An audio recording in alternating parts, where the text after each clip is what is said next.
welcome to my channel. I'm the Aries Empress and I want to present information on how your statement is not a bill.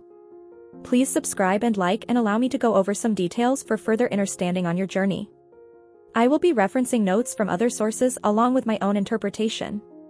Also note I am not giving legal advice or own any of this information.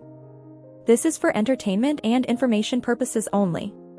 Now let's get started. This explanation is proposing a much-needed paradigm shift in our mind regarding the bills we receive in the mail from corporations, including the United States Corporation. If everything commercial is a trust since 1933 because lawful money was taken out of circulation, then its bill cannot be a bill. They cannot be charging anyone for anything since they know we have no money to pay for anything. Checks and all liability currency are promises to pay and essentially are a dishonor because payment is delayed. However, in commerce, this mistake can be forgiven.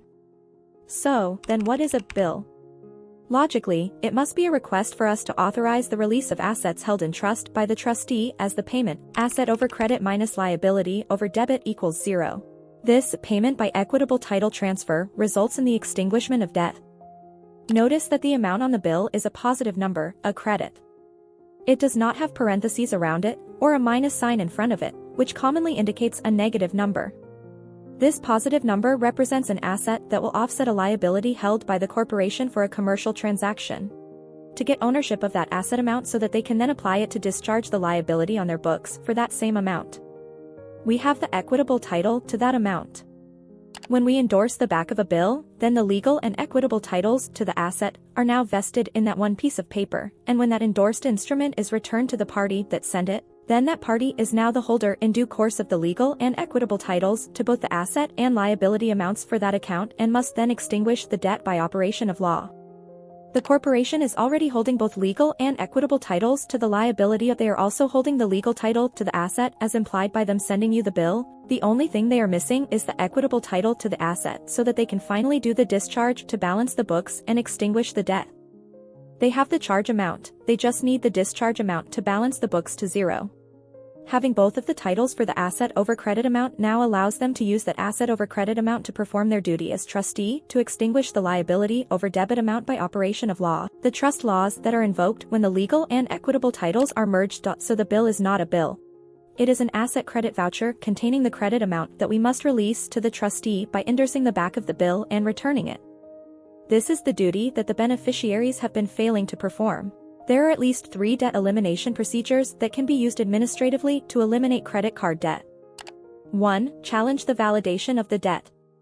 2. File a commercial lien against your trust. 3. Novation of contract.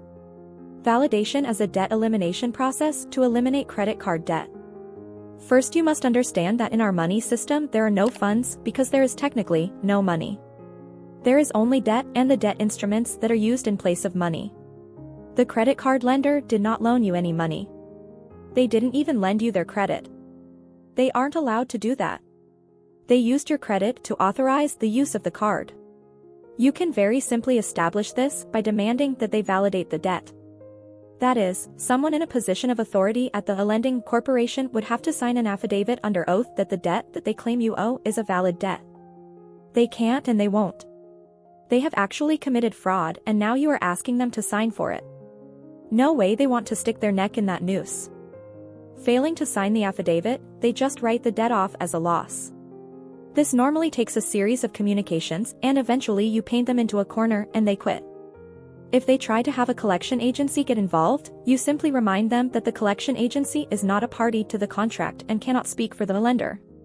They might have an attorney get involved, but the attorney would have to validate the debt as well, and handled very promptly, exactly, and professionally, your process grinds them to a halt. Filing a commercial lien against your own trust to eliminate credit card debt.